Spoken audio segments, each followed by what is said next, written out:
Jeremiah Gandashanga. Ndakagara pano pama orange kwenguva yakareba. Ndakazvarirwa pano, ndikakurira pano. Ndakurira pano apa tane makore andarika 30 years tiri pano. Government inozviziva kuti tiri pano. Ndobva kwaaplayiwa tsamba yekuti tikwanise kuzobviswa pano tichiendeswa kumastendi edu anofanira emafamu workers, vanhu vakasiwa nemurungu mukati mefamu rino. Government inozviziva kuti kune mafamu workers arimo. Saka vakuru vedu vari kufamba, pane komiti iripo inofamba. Vane 7 years vachifambira bepa 1 rokuti risainwe kulocal government. Ini ndiri mumwe wacho ndikatomboendawo kwete ka1 kulocal government. Chida unonzwisa kuti ko vakuru vedu zvavari kungoya vachifamba, wai vasingatipe zvinobatika vachingotaura kuti kwakaoma. Munhu ari in charge iko zvino anonzi Sai welocal government ndiye munhu akaoma musoro because haasi kuda kutisainira mastendi edu. Tikati takabva pano kudhara, uye akazotenga pane 2 years anonzi Tera Wedu akatenga mapega akandotangira uko. Handimaona hazvinei nekuno front yake, atenga pane 2 years akuya kuti kwanzi vese vari pana patiswa. Tikati no, chitipawo time yekuti isusu mastendi edu achiitawo uko, handitika tizowana pekubva tichienda. Akambozvinzwisisa, akamboya akazvinzwisisa zvikanzi aitsoke ndoda kutengera mastendi. Ndobva auya, ndobva tati hatichaona pauchadzoka, chinyora pasi zvauri kutaura. Haana kukwanisa kunyora pasi, zvikanzi aiwa tichazozvitaura kana pandodzoka. Ndobva angozodzoka zvikanzi zvezvi handichakwanisi kukutengera mastendi, ndoda kurojerai. Tati wozodii kana watirojera? Ndobva achinja futi imwe wiki. Ndobva adzoka zvikanzi no, akangozokaruka akuya nebepa rekukoti 48 hours. Mose icho ndi taramba here ingawa zvauri wakataura wani kuti inini ndoda kutengera mastendi. Pane pataramba here kanzi aiwa hazvichakwanisiki, handina mari yekuita izvo, inini ndoda kungoti muchibva pana 48 hours. Ndobva taendesana kukoti.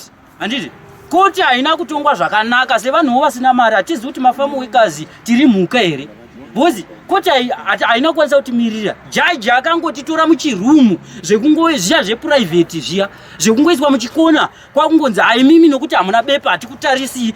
Tikati munhu uyu hatisi pamapega ake, zvikanzi hatichazvitarisa, hazvina nebasa rese izvozvozvo, hatizvitarisi kuti hana imimi hamuna. Tava nenguva tiri ipapo takamirira zvatakamirira, zvinozikamwa kana kukanzo mukaenda kukanzo mazita edu ariko. Inini mukanoritsvaka kukanzo ririko, kulocal government kwasai kwacho mapepa acho ariko. Chitisainirawo Sai tipiwe manzvimbo yedu iri pazasi apo yeground yemafamu workers. Haasi kuda, hanimona ari kuda zvake zveuori. Ndobva azouya Tera, handi taenda kukoti, taenda kuti jaji ati kwanzi aiwa no, imimi hamufanira kunge muripo. Togoendepi mose hatisati tasainirwa? Abva angouya Tera uya azouya zvikanzi no, inini handichada vanhu. Ndobva amboenda ndokudzoka futi zvikanzi no, imi ndakusiyai ndakupaza kugaracho. Handiti kubva Saturday hatina kumboja chiri. Mukabvunza vakuru vakamira apava, vakabva Saturday vachitaura naTera. Tera achitiudzawo tokumbirawo kuti umbotimirira utarisawo nekuri kunaya. Hatina kwatinoenda, takukumbirawo kuti utipo pekuti utipo nguva yekuti tikwanise kuita sei kuwana pekuti tizoendawo zvakasununguka. Zvikanzi alright, haisi problem. Ndobva atoenda zvikanzi aiwa no, garai ipapa ndichango iyo front ndiyo ndoda kuklina iyo, imimi chigarai. Saturday handinoona, Sunday achingotuma manager wake. Tikatoenda kuofisi kwake tikanotaura namamanagers ake nemadeveloper ake, tikataura nawo tikawirirana chinhu chimwe chete. Kubva Saturday nezuro Monday tikaswera, vakuru vedu vakaswera vari pana apa. Akauya manager wake zvikanzi aiwa no problem, aiwa ndinotokomunicata neyo kwasheriff, havasi kuchauya kunoko. Tikati kana vachiuya kuno chitiudza iwe ndione rakazara, tiudze kuti kana pane kuri kuti isusu tofanirwa kubvisa panoka, chitiudza tibvise zvinhu zvedu nenguva. Zvikanzi aiwa no, imi muri safe. Kusvika tawana makebhini patonokuisirai zviri safe, hatikupwanyiri. Ava tobva kuma2 vanhu tobva vadhisimisa tobva vaenda. Nhasi makuseni manager wacho akutongofona, vasherifi vakutouya, saka bvisai zvinhu zvenyu. Ko ausi wakabva nezuro panapa uchitaura zvauri kutaura here? Hai ndine pandogumira. tikati saka utarisa uone wakuti wanda futi kumashure kwese kuti achiwirirana kose iwewe wangozotiti isusu takakuvhunza tikati tipwanyere ukatimisa nhasi wadzoka futi wakuti kwanzi hazvichakwanisiki wakadi ugara watiudza kubva Saturday Sunday Monday nhasi chipiri nhasi chitatu andimona haana kana compensation yatipa kana kutiti chinyi kana kutipa kuti kwanzi transport hapana havachatobatiki kubvira izvozvi saka isusu rubatsiro rwatoda isusu government yekuti alright munhu akatengavo panenge paine vanhu handiti mutemo wegovernment unomboti kudii munhu kana atenga pane vanhu mutemo wegovernment unoda kuti utinzwise kuti alright kana vanhu vakasiwa nemurungu ipapo dzava mhuka here dzokuti munosvika muchitandanisa vanhu kuuya nepolisi kuchibudisira futi panapa isusu hatina kumurwisa futi dzanga dzakubuda pano vamwe vakatosungwa izvezvi vamwe vedu vavakasungwa so kwasungwa vangani pasungwa ifo vasungwa animwana mushure mekunge akudhirisira mwana ari kutaurwa nezvake handiti mwana angadhirisiwa kuti chimira uri kuita sei iwewe handiti vakutanga kuita noise nemapurisa pano amene kuti mutemo wegovernment unotiti unoita here kuti isusu kana tiri mafarm workers takasiwawo nemurungu tine zvatakamirira kugovernment hatichaonei kuti tava mhuka here sai wacho kuda kuenda wacho welocal government kuti atisainire vakuru vedu vanosainira unongotaura zvaanotaura unongodzamba haana chinobatika chekuti anotaura kuti anzi kwanzi mhosva yenyu ndeyakati unongoramba kusaina imimi mbogadzirisa naye hapana chinogadzirisa 7 years vanhu vachifambira bepa rekuti tisainirewo kusvika nhasi haana kana 1 bepa raasaina saka isusu tikumbirawo government kuti dai yatibatsirawo yatinzwisisawo kuti alright kana takasiwawo nemarungu tiri vafarm workers ngavatibatsirewo tiri vanhu tati hapana murungu pano tiri vanhu vatema tese ko mhosva yedu ndei yekuti vanotiita kubva Saturday Sunday Monday chipiri tichitaura navo tichita kunge tiri pamwe chete vangozotinzvenga nhasi maneja wacho atouya apa angoda zvikanzi aina nhasi zvandotaura hana ndagumira pano kwakutozotoka kwakutotiza kwakutoenda kwangosiya vesherifu vachiita zvavari kuita dzadziri mhuri ngani dzaigara panapa pane 5 families dziri kugara panapa ende dzinotozikamwa negovernment mapepa ewe kulocal government mukano akanositwa kulocal government ariko kuti pamaorenji panogara 5 families kulocal government zviriko zvinhu izvozvi zviriko hakuna kuti zviriko sai anotozviziva kuenda kulocal government director welocal government ezvekunomubvunza kuti pamaorenji panogara vanhu vangani nemazita avo anoabudisa asi hasi kuda kusaina nzvimbo yekuti tiende tinogara iko zvinotaputsirwa hatina kwakuenda toenda kupi isagara pano ifunga tikasiyo tikashandira murungu panapa kore kubvira ngini kombeni ichitanga kuma 1980s tiri pano nhasi tazoputsirwa kubva 1980s tiri pano kutonione kuti amakore mangani ndifunga takuma 45 years tiri pano nhasi takuputsirwa iye wachari mbonyatsokuudza here chikonzero chacho chari kukuputsira inoti matara hanzi tikuda kucleana iclean up yatera world anonzi tinashe ane ngini yake zvetransport zvemagonyeti uko kumhiriko ane kambani yake kumhiriko saka akatenga apa saka pegi yake itori ukoko isusu takatosara kunoko saka angoti clean up pese tida clean kuda kuya manifesto kuona nzvimbo yake kuti yakanaka sei chii vanhu vese munofanira kubva panapa tikati it's okay tiri kubva saka kubva kwataita abva angotumira vanhu kuti pwanyai mungozviona saka hatina kana chokutoita saka izvo zvinofunga kuti poitwa sei pa zvinhu zvese zviri panze izvi apa takutokumbira kuti vanhu vane chokubatsira nezimbabwe atipo matende tiite mamonika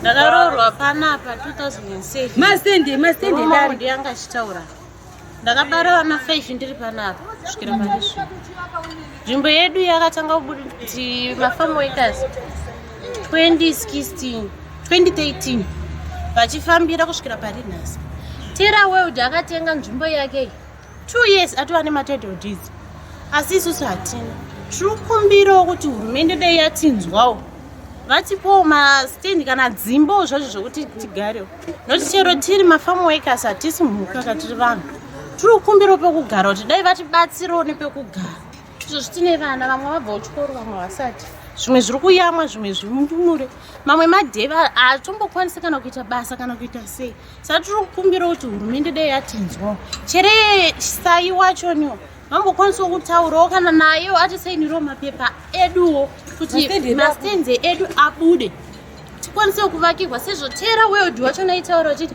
tokupai makebhini atadza ndobva ati eni chazokukompansetei nemari zvese atadza angoya angotirovera ndokuti oenda pasi zvese izvo changosiwa tiri pamene chero netransport angati tiri transport pekutsvetwa chepu hatina kana pekugara izvozvo hatina kana dei hurumende yatinzwawo nokuti izvo takarohwa 2007 marume edu ari pano vakazvarurwa panapa kusvikira pane zvino toenda nevana 5 hatina kana kwokuenda dei hurumende yatibatsirawo kana kuti nepekugara kuti vatipowo mastenzi kana vatiwanerawo zvimwe zvinhu zvokuita kwete kuti patende nokuti tende nepropati yese yamunayo ndozviisa paimutende hatinawo saka ngavatibatsirawo nokuti tiri vanhuwo tese kwete kuti munhu akauya nezuro chero achinzi ane mari hangakwanisi kuti title deeds ne 2 years isitane 7 years tichifambira bepa 1 asi harisi kubuda asi akutotaura kuti vanhu vekuri titi vari kutondinetsa ngavatange vataurirana amene kuti kutaurirana kwacho ndekupi iye ari kutitsikira mapepete edu saka ndozvinhu zvatiri kukumbirawo kuti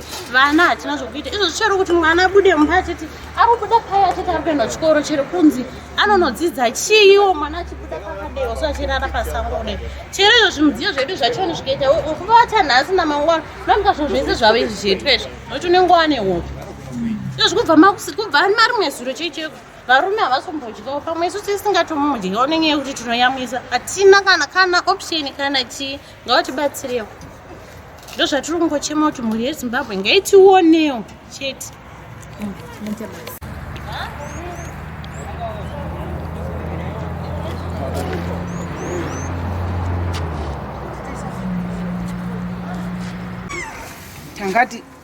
tanga tichigara pamaorenji saka taigara pamaorenji taputsirwa vanga vasina kumbotipe notisi inonzwisisika vakauya pano nezuro ichiti tichakuchimbomirai tichakupai iyo nini tichakutengerai makebhini tokuisai kuipi stendi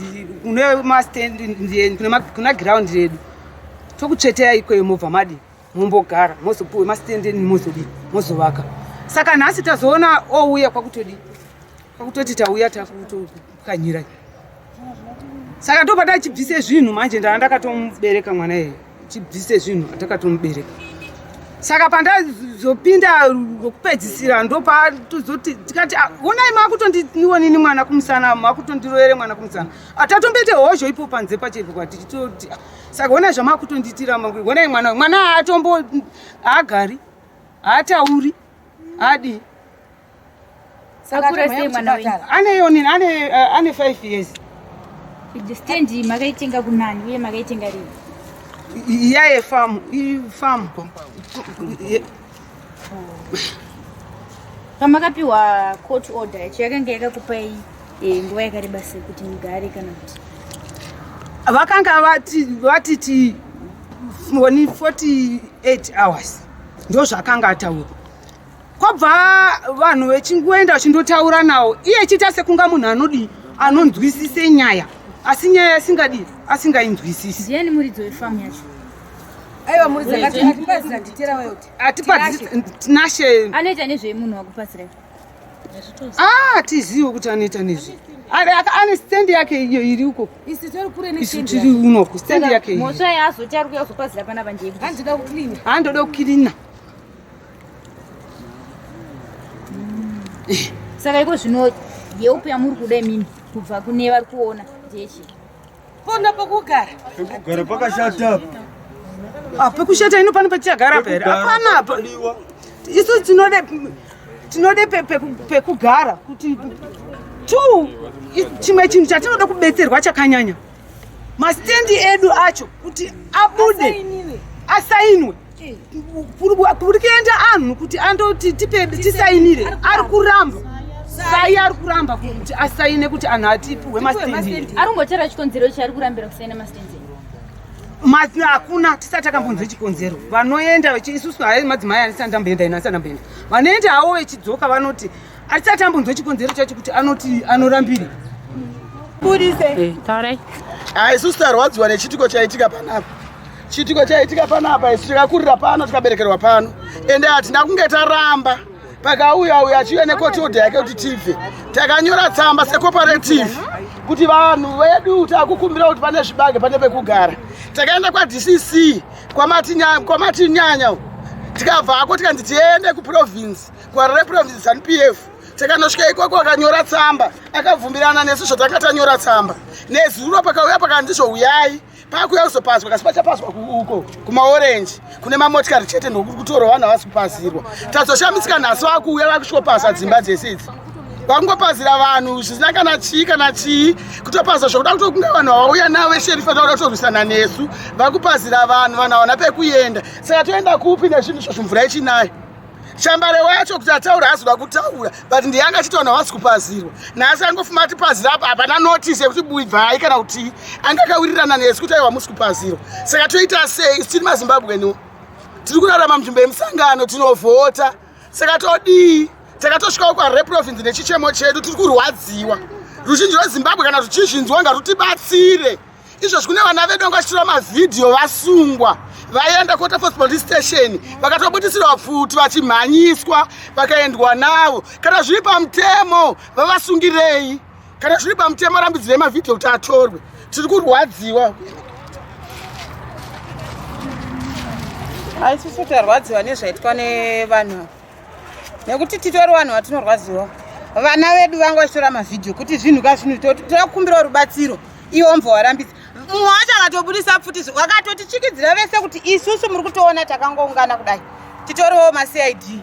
Saka isu toendawo kupi? Toendawo kupi? Tinzirewo tsitsi. Tinotovhotawo isaka zvarwa panesu. Saka patoenda kupi? Kutorwadziwa tutochema. Bamunini wangu inini watosungwa ende munhu akachoka gumbo. Vatomhanyisa vakamisa ndaro vakatomisa pfuti kuti iwo watondisimudzira roko. Vakapwanyirwa foni nzi pwanya information yese watora pano. Saka toitawo sei? Tibatsireiwo. Tibatsireiwo tatenda. Ziva nokuti murume wangu anga aripo asungwa aenda ane 42 years ndodzainadzo zvangondirwadzawo nokuti kana zvisiri zvinhu zvokuti zvinhu zvisiri pamutemo wanga achisungawo murume wangu zvinhu zvandirwadza. Izvo ndini munhu ane wana nenge asara chitambudzika newana saka chasungirawo murume wangu chii asina kana mhuri. Zvinhu zvangondirwadzawo nokuti zvaitika. Isusu tinorwadziwa nokuti tapwanyira. Izvozvi ndine varwere mukati memba vondipwanyira handina pekugara nevanhu ivavo. Ndinoenda kupi? Izvozvi munhu ari muchipatara vanhu mwana anga akupwanyirwa mumba pano chaipo asi vanhu vanenge vakakotadza ngatipe help nezvinhu zvaatiitira. Hatirambe kubva dai atipa nguva yekuti ibvai taibva mune zvakanakawo. Asi urwere hwatinahwo eko zvesangeni nangu urwere hwandinawo kutondiremera kuti ndichada kuvaka ndichada kuti urwere uhwo vanhu ivavo varapwe. Saka ndinozvikwanisa sei? Munhu wese ndweblack akaita akati ari kupa vanhu transport izvo zvatidhamba murodhi nemangwendere edu yayo. Tinoita sei? Kana achida kutaura nevanhu anoya muvanhu kuti atiri munhu anenge iyewo. Ndatenda. Angachikupa nguva here kuti budise zvinhu zvenyu? Inini sanjenesgopa akauya akanditi imimi nzvimbo yenyu ine tsamba ndine bepa yekioski yangu yanga ndinayo. Akanditi muchapwanya ine pesi yenyu nenguva nekuti bepa renyu riri kuita sei riri kushanda. Asi nhasi ndazoshamisika ndichitosvika chigredha chichipwanya. Handina chandabudisa zvinhu zvese zvapararira imomo. Saka ndinorarama sei ndopanga ndakatarisa nemhuri yangu. Torarama nyika yengodzi mwana waningi. Mwana waningi torarama upenyu hwakadaro zvenyu enda kumberi kwemaorenji mudhasi road. Rodi zvirangwe varasirwa variko kuchibva panoka endei makadai kusvika uko. Kurodi uko kuti zvaida tonokurasai kuBhitirisi ndokwatoda unokurasai. Matakurobva panapa kuenda uko. variko apa vachishanda pamurodi vanhu varipo izvozvi kune mibhedha nezvinhu ndokwatavha izvozvi. Anokurasai kuBhitirisi asi akataura mamwezva zvinoona paground pari kuenda vanhu. Akataura akati ndikukupai transport apasisina kana transport apasisina kana chii kungoti siya pagwenga pakadaro. Shamari imhosvo here tiri maZimbabwean tine zvitupa tinovhota hatisi mandani Zimbabwean. Kana tikatonga tichidai tichidzvanyirirana kwatina kwatinoenda hakuna kwatinomboenda. Tisi mafounder munomu musangano kutanga zvakaida branch tisi vanhu vacho. Nasi tisita kukandwa kunze hatina kuramba ground redu tinaro kunyaya iri kunetsa mapepa edu asati apera but hatinaro ground tatakamira kuti mapepa apera tiende takakumbira akanzwisisa akasi nhasi atongoti iyeyu ari kuramba ende mukada kuona uko kune fenzi yake uko nekune dzimba dzapwanywa uko pane 60 meters pakati apasupa pane hoko yake zvinorwadza izvi toenda kupi taorana parodhi ende muna seke rodi tinofamba mbavha nekuti hadzina mari pamusa pemunhu 1 mavhotsi mangani 500 votes against munhu 1 nekuti ane mari nekuti ane mukadzi murungu mataurawa neloya racho kuti auye mungasungise tera ane mari mune mari kana ndikauti tipe 2000 apamunayo kuramba kuenda asungise vanhu vakabvuma kuenda tine pedu patinogara patakapirwa asi ungoti mapepa asati apera pasati papedzwa mapepa takapiwa zvechokwadi asi vakakumbirana kuti kana tapedza kugadzisa mapepa edu topawo vanhu vedu vefama nzvimbo yatakapiwawo asi haisati yapera kugadziswa chii mapepa saka vakaona kuti toisa here vanhu panzvimbo isati yapera nokuti kunenge kuchida matoilets kunenge kuchida kokuisa matoilets kunenge kuda kokuisa dzimba saka kunenge kuchida kusevha kuswa marodzi saka tongogadzika vanhu here migodhi inocherwa kupi saka vanga vasati vapedzerana negavhmendi kuti vape vanhu zvecho vakanzi vanofanira kupiwa ende vakapiwa zvechokwadi nzvimbo yavo asi kuti nguva yachenga isati yakwana mapepa anga asati apera hapana munhu akamboramba kuti handibve pano asi kuti mapepa ndo anga asati aita sei apera wakawirirana kuti isusuka takumbokupawo 1 week vanhu ava vachita sei ndichitsvagawo makebheni ekuti ndise vanhu uko kwachona kune vamwe kukomboni wakawirirana vanhu ava zvinhu zvaitika kaizvi itori emergency asi vanhu ava vakatowirirana nemuridzi wachona kuti takumbokupawo nguva takumbokupawo nguva inini ava zvangu handivazive asi izvozvo zvokuti vakakumbirwa ana baba vanouya vachitaurawo kumba kwedu isusu murume wangu anoita zvemapepa iwaya akati takataura nawo akati aiwa takukupaiwo nguva yekuti chii vanhu vambotsvagirwa makebheni kwaone pekugara tozongovauyisa nokupwanyawo zvavo unogara ikoko ava vanhu havana kuramba ava vanhu ava vakasiyiwa muno kudhara nofunga vazhinji vachona vana vamuri kuona vakaberekerwa pano murungu akangobvawo zvechokwadi zvezvezvo kungotiwo ijambanja zvokutora nzvimbo zvokutora ivhu isusu wotange tikutodawo ivhuka tikutodawo ivhu takatosara tiri pano chitodawo ivhu iroro saka ungangonogara kapano pausina kunzigara apa wotatakanzi muchagara apa ndopatatamirira tichigara ipapo isa hatina kusara kungoti tiri kusara pano ngoti nokuti nokuti takasiyiwa pataitodawo pokutogara sekupuhwa kwakaita vamwe mukati tikutodawo nzvimbo idzodzo ndo dzatikutoda saka takafambawo ana baba wakafamba wakanzi aiwa nzvimbo iripo saka vanhu vangu vakamirira kuenda panzvimbo dzavo idzodzo hakuna munhu anga achiramirira kugara murodhi kana kuti panzvimbo yemunhu apawo zvesho hande pemunhu ka asi pedu pacho patatakapiwa pasati papera saka toenda here unogara panhu pasina rodhi pasina mugodhi pasina kana pekuti une toireti yacho pasango painzi pari kugadziriswa ka hapana munhu ari kurambirira kuti ndoramba ndiripo chete panzvimbo yemunhu isanga chida kuenda panzvimbo yedu mune zvakanaka vakakumbirwa baba ava varidze nzvimbo zvakanaka vakati aiwa isa akukupaiwo chii takupaiwo mazuva akati tozoita sei topa vanhu makebheni tozokubvisai muchienda kumakebheni ikoko saka zvatotishamisa tichiona zvinhu zvakadai zvinonzwisa tsitsi zvinhu zvinonzwisa tsitsi kupazira mawana vadiki vakadai sotaisai vana izvi zvinguva yekunaya inguva yekunaya wanoenda pai pawanoenda pachona nguva ino inguva yekunaya kutaura chokwadi wanoenda pai zvinhu zvakati ngwanda kudai hakusi kuuraya hero kuuraya kuri pachena nokuti iye akabvuma kuti tataurirana kana nzvimbo yedu isusu taisa makebheni toshifta vanhu toenda uko handiti vanhu hapana munhu akarambira kubva pano hapana munhu akaramba kubva pano saka nhau yakadaika toda kutiwoka tibatsirwewo nehurumende tionewo pokugara isa hatingangosara musango kudai so takasiyiwa takadhambiwa futi nevanhu vachena todhambwa futi apa hamuzvone zvakangooma toenda kupi vanhu vazhinji vari munomuka vanhu vakabva mumalawi hakuna munhu ane ruzefa vanhu vakasara pano vazhinji vacho vabereki vakafira pano vakaberekerwa pano vabereki vamwe vacho vakafira pano saka hakuna kwekuenda isu hatina kwekuenda tipei pekugarawo pane kuti mutirasirire kudai so tatambura kutambudza vana vese taisai mhuri dzese idzi mavhotesa so I think you saw it. Maiwe mwana taura nyaya dzikude kupanyira chirembo mwana akapwanyirwa makaita havana kumbotaura kuti takupwanya ndongokaita sei kupanyira munhu uya mwana wakuti mwana asingabatsirwe hapana mwana pamuda kutoita zvekunzi munzi muda kuzobatsirwa mwana yafa nevanhu ivavo hamujewo kwani vanhu ivavo Wana wasikuramba kubva. Asi kuti zvakadai zvazvina kunaka. Kurunzi kusunga vasunga inini na uyu. Kurunzi kusungwa. Zvinorwadza. Zvinorwadza zvaita izvi. Izvezvi nguvai. Tinotovhota kutonzwa kubvaona MP arimo anzani Nyanongo. Tisu taimhanya naye. Kusvika muye ma MP ese nhasi taipa manjonzi vanhu vemupurazi. Vanyasotaura kuti muri masquatter. Handina kuenda muri masquatter imi. Nekuti nhasi wanakirwawo nyika yanaka. Kopesa apa. Vatotudza kuti muri masquatter, kamurisa vakatotudza kuti muri musquatter. Hamuna brand. Kai munotengeserwa nemarendi Kuti varoni. wasvike musango imomo mwakaona pane vanhu. Vanotengeswa apa. Wakasvika here musango umu musina vanhu. Handima mungori nevanhu here. Tiri ndakazvarwa pano. Ini 77 ndaberekwa muno. Ini 76 ndaberekwa muno. Kutozonzi vauya vanhu ivavo vakutipwanyira nhasika. Vakatoona isusu takagara muno. Tichitoitawo semusangano izvozvo. Zvakanaka kutoita sei todini. Vana vatoita sei. Nokuti isusu takatodhamba varungu vacho. Achinzi murungu aitida handei. Akatisiya sei kana tanga tiri hama yake.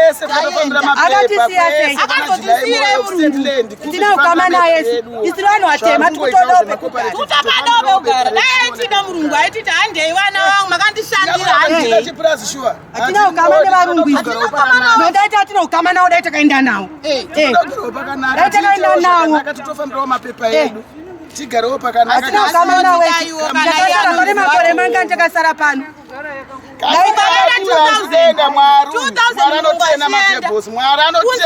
Maground yakawakaona isusu takamachengeta. Takudapa takukuisayo apa.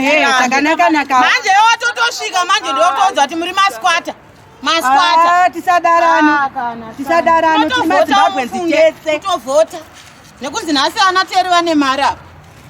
Iye ndio unovhota kumazita mangani munhu. Ende avhotera muno futi muHarare. Ati mungatoita ane mari mune izvozvi tipe 2000 apa. Takudzwa ndikambusinga ndipe 2000. Pano ya 20,000. Imimi munompa ka 1000. Amubudirira. Tikamudza kuti chirimba ngani mari sekete sei. Chinhu chacho vauya chinochera kakudai. Dai vangoti vanhu vese tungokufuchire papi. Apa tero anza ruda pakachena. Tisingazivi munhu ngechekuti Mwari ari kudenga. Anofanana nevanhu. Mwari ane matongero. Danga vatakura ore taitira utsinye zvakaditi. Dai vatakura ore tine marori. Anowasiyawo kusango kwacho kwacho. Hanzi totokurasirai padhuze nekuti muri kuenda kumakuwa. Kana nemiwo kana nemiwo. Zvakachiona kudzikiswa kwacho. Vana vaka hapana kwavanomboshanda manzwa. Vana vakangosiyiwa vakadaro vanongozvigarira zvokupara-para, zvokutengesa musika, zvokusakura minda yevanhu. Vana vakangodhambiwa nevarungwa. Kudhambwa chaiko takangodhambiwa. Saka tinotirarama nekutengesa ikoko, nekutsvagawo kusakurira munhu, nekuti maricho ndokuramurama kunoita vanhu vari muno vakasiyiwa wacho nevarungu vacho. Isu varungu hatinei navo, because isusu dai vaitida dai vakatitakura. Isu kutoda pekugara. Tozochitsvagawo vanotibatsira kuti chi madonors kana vane tsitsi kuti vanhu vawane pekugara. Zvakaitika zvaiitika. Because we ane title deed. Mapepa takaona. Takatomboengejawo lawyer akati aiwa zvoshuwa hapana chenyu apa. Kunze kuti mototaura naye kuti akunzwisisei. Chikumbiro chedu ndeyekuti afamba. Hatingamirire in-house ye-innocent kala vari kunetsana. Ava vanogona kutora munhu zvezvemakotsi. Zvinogona kutora nguva kuva vanhu vogara pai. Takaita formally zvese zvinodiwa, itai ma-applications, taita ma-applications esakatambirwa. Minister chaichayo Honorable Sly Media vari kutoiziva nyaya iyi. Vakatoenda kulocal state lands kuti koimi maizopinda macompounds evanhu zvaifamba sei. Tikati aiwa, tazoenda kunoona office vanzi minister angari muno zvinhu zvatakuzvigadzirisa.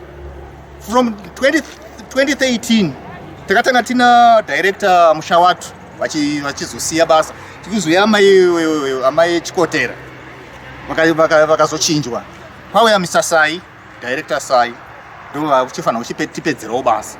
Svondo rapera iro madzimai vakaungana vakaenda vaona zvinhu zvaipa vakaenda kumusangano kuti vaone vabatsirike.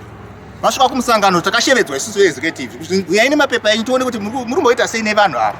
Takaenda nemapepa zedu. Tasvika ikoko vakafonerwa Sai zvikanzini handisaini kusvika nyaya yevanhu ava vari kunetsana yapera.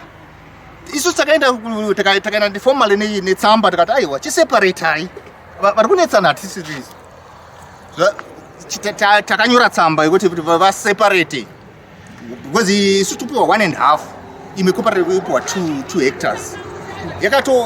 Layout yakatobuda ine 111 mastands. Isusu tufana kuwana 50 ava wana 61.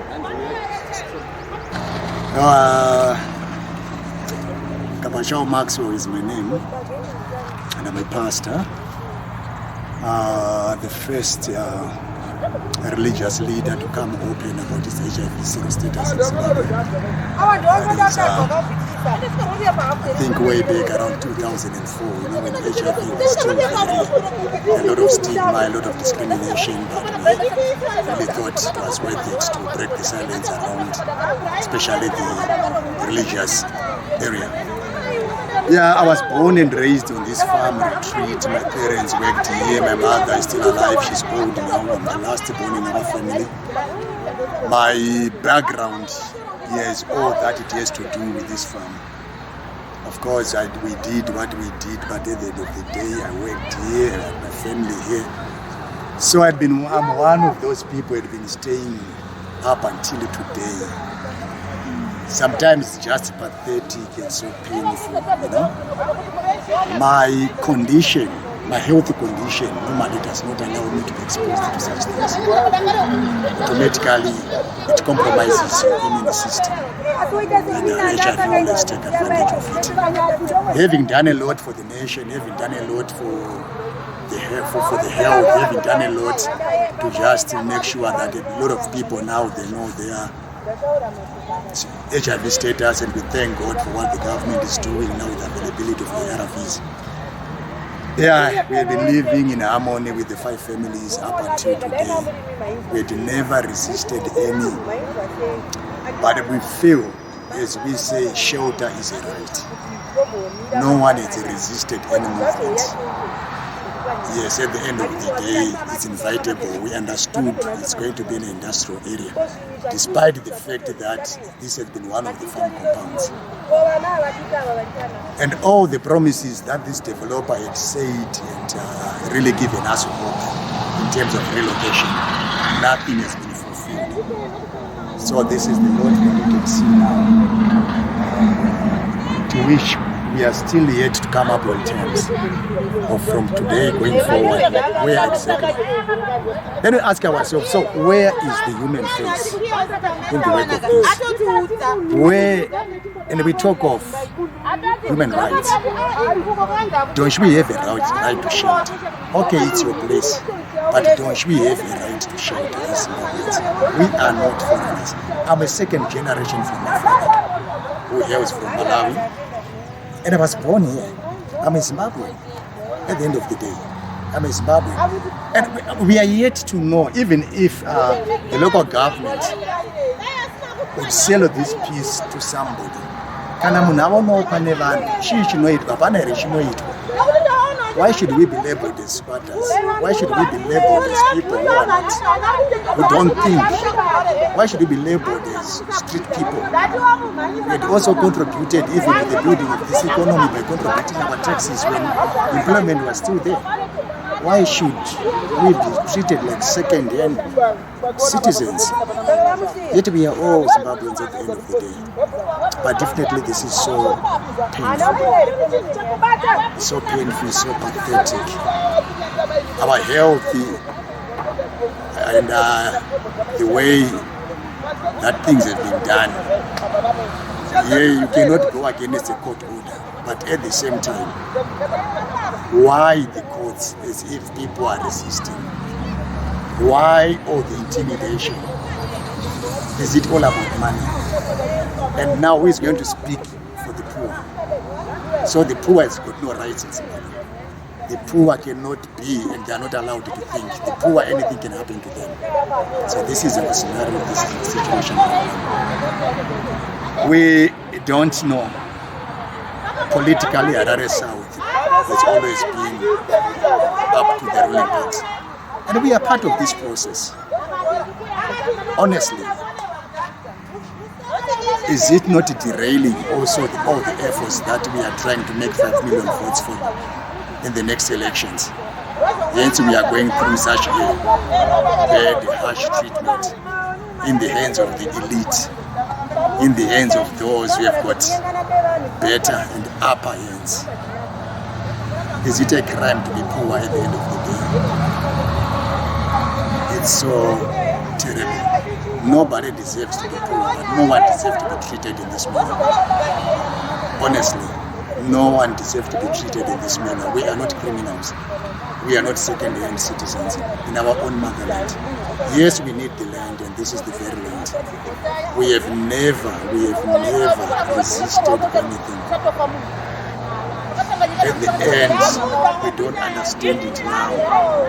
They are comfortable. This brings us to that animal farm situation. This is exactly it is now becoming an animal farm scenario. Well, there is a God in heaven who knows. Men can make plans, but it is only the plans of God that prevails at the end of the day. We tried, and we still look forward. We have nowhere to go, nowhere to start. You cannot even say and allow people to go right on an open space. There is no provision, there is no what. We have families. One will be wondering, but why? What is a pastor doing in a farm community? A farm is a farm. There are people there, there are human beings there that also need the gospel. So no matter where you are planted, but you can still minister. This is why I've been here. And this is why I thought best to have my ministry. Let also those ones know come in terms of Christ. But where is God in all this? Where is the government in all this? Where are the faith? And what do we say? Where is democracy in all this? There people say we are a democratic country. Where is humanity in all this? If the local government really did not say it, that there are people, well, this has not been an open land, whether it's his land, whether he bought it or not, but at least let's understand there are people dwelling in that place.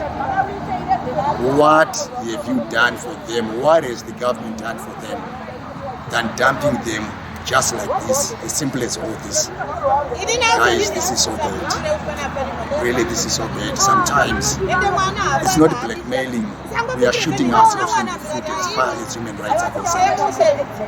And I believe shelter is a right of everyone. This is a universal thing. But we are being deprived of that right. Because we are poor. So the poor cannot have justice, the poor cannot have any right. Anything can happen. It's so bad. There is nothing we can do now. All we can ask for is, if ever there are any people who are willing to help us in this situation, please, they are most welcome. This is a predicament that has fallen us, and we don't know how many people are in this scenario right now. We don't know how many people tomorrow will be evicted in such a manner. But why should the poor be treated in a manner that is so degrading? Whether it's justice. We just believe there is a God somewhere who answers one day. Thank you so much for your time.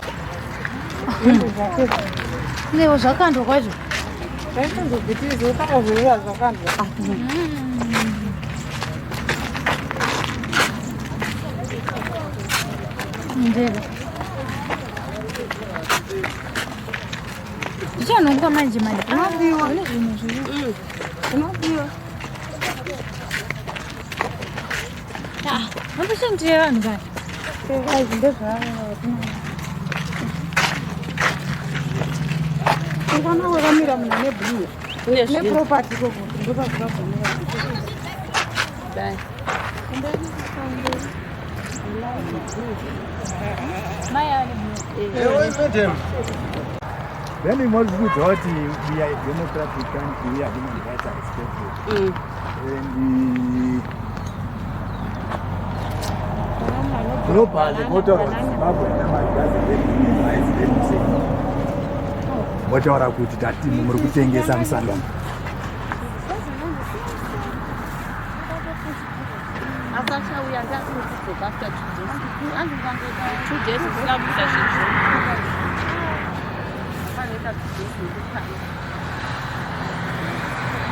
To where?